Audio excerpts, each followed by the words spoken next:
All right, we're going to go over the envelope trigger in the trigger tab. This is similar to the way the note trigger works. So the first few parameters are going to be familiar because they're exactly analogous to the way the note trigger works, but I'm still going to review them because the envelope behavior is slightly different when you take latch into consideration. So anyway, the first one is any. So basically any note will trigger the envelope. Instead of an envelope, I am using an LFO since the latch function is kind of geared towards that for cycling envelopes, aka LFOs is how Karma is using them. So I have the LF1 RTC model, and anytime that I hit a note, we're going to trigger our LFO, aka our envelope.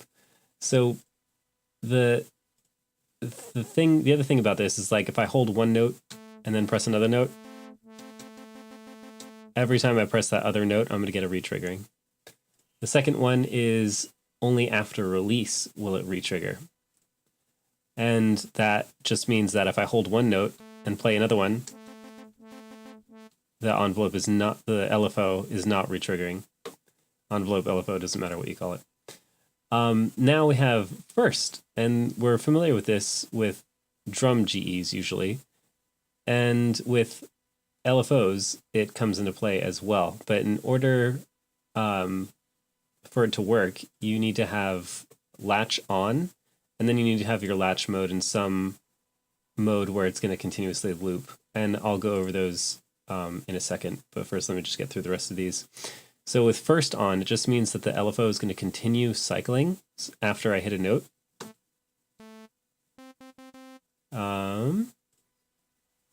At least in theory, that's what it should be doing. Let's see, envelope trigger on first. Let me just reset it. There we go. Yeah, I guess since I had changed the parameter without turning Karma off and then on, it was still latched, and it didn't have the chance to kind of reset the setting. So anyway, you saw that I hit a note, and now we're just continuously getting this CC data. Then the final parameter is dynamic MIDI only. Let me just turn off Karma and turn it back on. With dynamic MIDI only, it just means that the LFO is only engaged via dynamic MIDI, and that applies to actually all of the modes. But anyway, I have my mod wheel or joystick plus Y, in other words, joystick north or away. I have that patched into module 1 and trigger envelope. So when I have my joystick go up, you can see my data. When I have it go all the way up, we get that cycling in the envelope. Something that I want to explain before I actually go on to the next group of parameters is the automation from the LFO, the CC data, is very smooth, and just pay attention to how smooth it is when it works. Let me get it on any note, and then I'll just take that off. So hopefully that's loud enough. I can go ahead and actually boost up the volume a bit.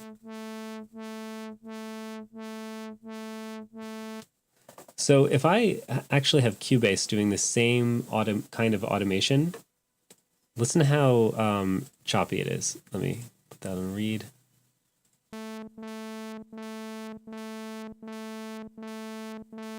So hear that difference, that stepping that you get from this automation?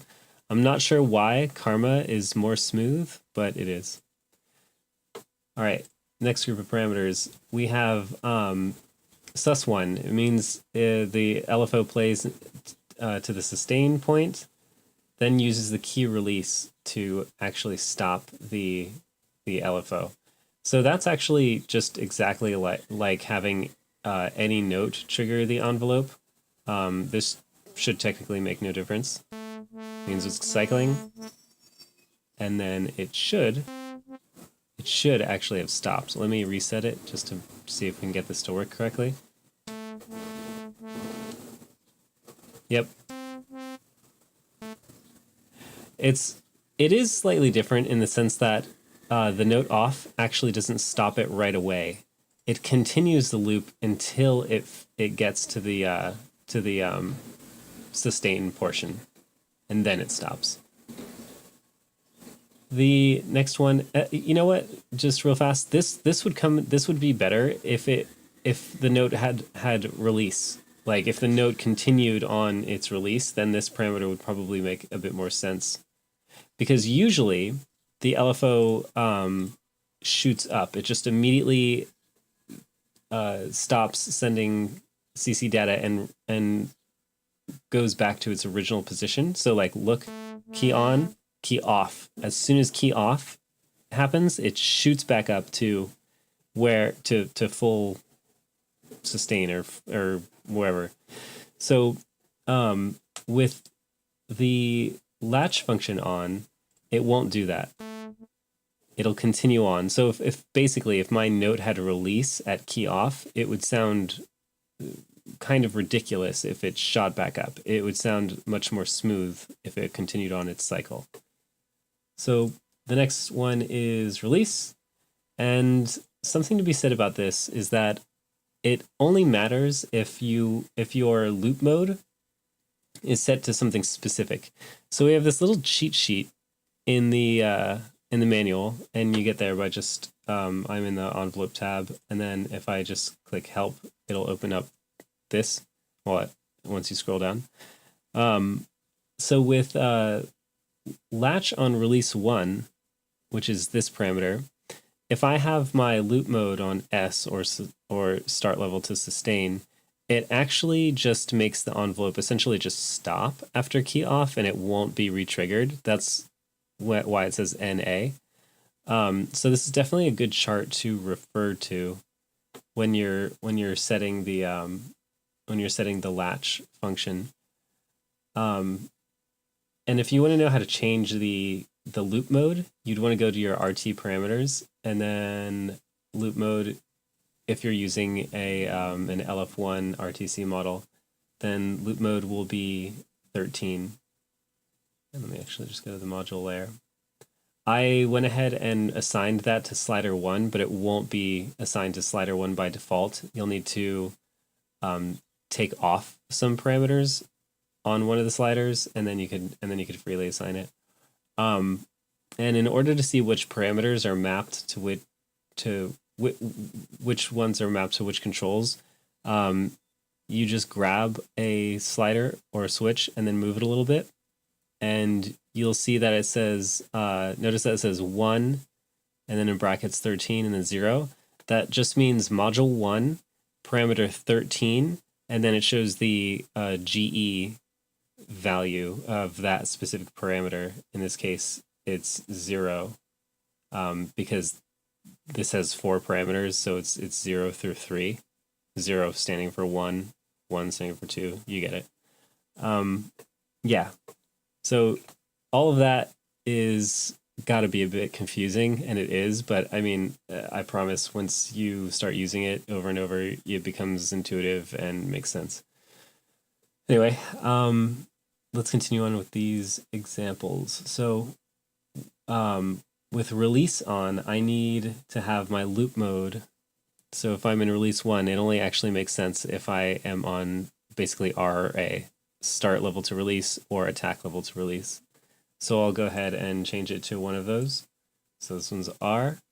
Let's hear what this sounds like.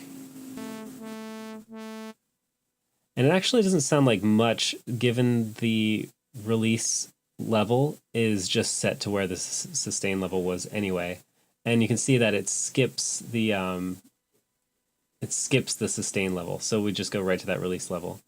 If release level was something else, then it would sound different. But I'll get into that when I actually start explaining this GE group when we get there, which is going to be like in a million tutorials from now.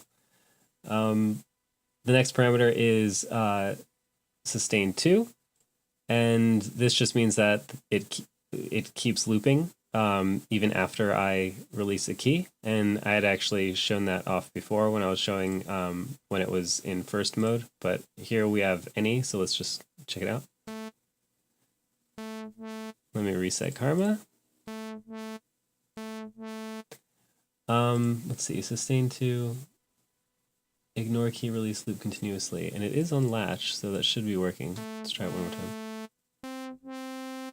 Oh, because I didn't change my loop mode, so that's important. So now we're on sustain. Now it'll work. I can see it looping.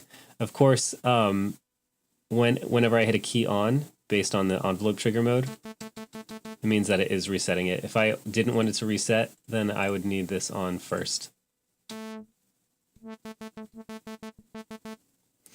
It is good to note that the LFO is obviously monophonic. It's not like it's going to be per voice, given that this is something that manipulates the engine from the outside. It's not something that's like built in to the synth engine. It's just like automation in like Cubase or something, even though, strangely enough, Cubase can do polyphonic modulation with a lot of its synths, but yeah. So the last one is release, and let's put our parameter on the third one, which is attack level to release level. And you can see on release 2 that it does loop continuously, and this should actually sound just the same since our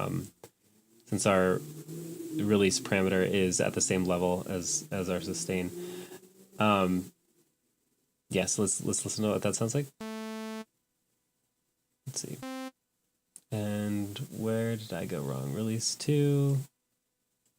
We have our attack to release. Let's reset it. There he goes. Oh, okay. I actually didn't expect that behavior. So this was attack level, not start level. This was attack level to release. And that's because of my loop mode. If I changed my loop mode, then it would be full. The other difference from release 1 is that this would keep looping continuously, which obviously it shows. Okay, that's everything. Hopefully this all made sense. And if there's anything that was confusing, you just ask me and I'll be happy to answer. It just makes me sharper whenever I get a question. So thanks. Take care.